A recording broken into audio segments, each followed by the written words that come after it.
तो एक बहुत बड़ी डाउट है लोगों को तंत्र सेक्स के बारे में जिस पे बात करना बहुत बहुत ज़रूरी है और दोस्तों अगर बात ना करी तो ये खतरनाक हो सकता है। ध्यान से सुनिएगा मेरी बात, ठीक है? तो एक जो जिन्होंने भी ब्रह्मचर्य पालन किया या नो फैप के बारे में जानना है, एक उसमें कंसेप्ट आता है एजिंग का। एजिंग का मतलब क्या होता है आप लोग रिलेट कर पाओगे क्योंकि सीधी सी बिल्कुल कॉमन सी बात है। तो कई बार क्या होता है ना, लड़के लोग करते हैं कि वो उनको पता चल जाता है कि सीमन की वैल्यू बहुत ज़्यादा है। जब वीर्य बहाने से नुकसान होता है, आत्मग्लानि होती है, शरीर में कमज़ोरी आती है ना? और फिर वो और भीतर वासना भी तड़फ रही है, फिर वो क्या करेंगे ना कि एजिंग करना शुरू कर देंगे। एजिंग में क्या करते हैं कि ऐसे पोर्नोग्राफ़ी देख रहे हैं या कुछ उत्तेजक चीज़ें देख रहे हैं ना और अपने जेनिटल के साथ छेड़छाड़ कर रहे हैं, रबिंग कर रहे हैं उसको, है ना? लेकिन जैसे सीमन उनको लगा कि हाँ आएगा, फिर रुक जाते हैं। फिर रोक लेंगे ना, फिर ऐसे करेंगे, तो इसको एजिंग करना बोलते हैं। यानी वो सिंपल भाषा में बोलें कि वो अंदर जो मन चालाक मानो मज़े भी लेना चाह रहा है और उसका जो नुकसान होता है वो भी नहीं झेलना चाह रहा। जो ऐसे लोग करते हैं उससे पता क्या होता है? उससे दोस्तों अगर ऐसा करोगे ना तो आपके जो नीचे अंडकोश है ना, टेस्टिस, उसमें दर्द होना शुरू हो जाएगा। क्योंकि आप अपनी ऊर्जा को उत्तेजित कर रहे हो, लेकिन उसको फिर उत्तेजित करके छोड़ दे रहे हो उसको। तो दोस्तों ये बड़ी हानिकारक चीज़ है।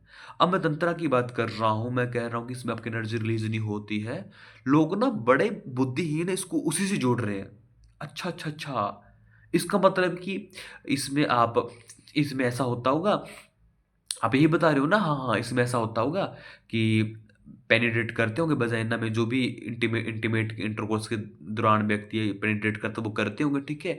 हाँ, जैसे सीमन निकलने वाला होता होगा ना, अपने जेनिटल्स को बाहर निकाल लेते होंगे। हाँ, यही हाँ, ठीक है, यही होता होगा। नहीं दोस्तों, ये नहीं है। मैंने इससे पहले भी क्लियर करा था, पर फिर मैं मुझे वीडियो बनानी पड़ रही है। दोस्तों ये तंत्रा नहीं है। मैं कह रहा हूँ ये बहुत डीप चीज़ है। अब थोड़ा इसके मेरे को चक्रास समझाना पड़ेंगे। हमारे बॉडी में 7 चक्रास होते हैं, ठीक है? पहला चक्रास उसको रूट लॉक बोलते हैं। सॉरी, रूट चक्रास बोलते हैं, है ना? रूट चक्रास बोलते हैं, मूलाधार चक्र, है ना? अंतिम चक्र जो कि पीछे ऐसे सिर के ऊपर होता है, उसको हम क्राउन चक्रास बोलते हैं, सहस्त्रार चक्र, ठीक है? अब मैंने पहले भी कहा है, तंत्रा में आपके ब्लॉकेज खुलते हैं, यानी आपके अंदर चक्रास हील होना शुरू हो जाते हैं, यानी कहीं न कहीं आपकी एनर्जी मूलाधार से ऊपर उठना शुरू हो जाती है।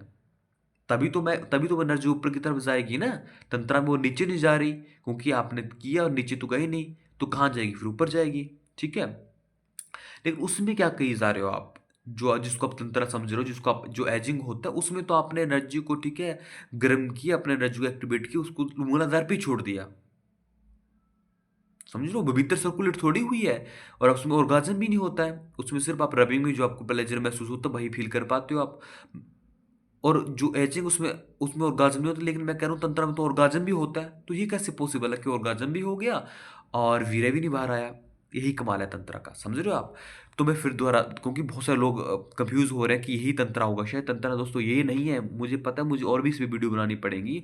लोगों ने गलत समझ लिया है। तो ये वीडियो इसी को क्लियर करने के लिए थी कि जिसको आप समझ रहे हो ना तंत्रा, कि रबिंग करते हैं जैसे हम पेनिस को या अपने जेनिटल्स को, ठीक है? और जब वीर्य आने वाला हो तो हम रोक देते हैं, वो ही तंत्रा है। वो तंत्रा नहीं है, ठीक है? तंत्रा में आपकी एनर्जी सर्कुलेट होती है, आपके चक्रास हील होते हैं, आपकी स्पिरिचुअल ग्रोथ होती है, ठीक है? तो ये वीडियो इसके ऊपर थी, इसको क्लियर करने के लिए। उम्मीद है थोड़ी क्लियरिटी आई होगी।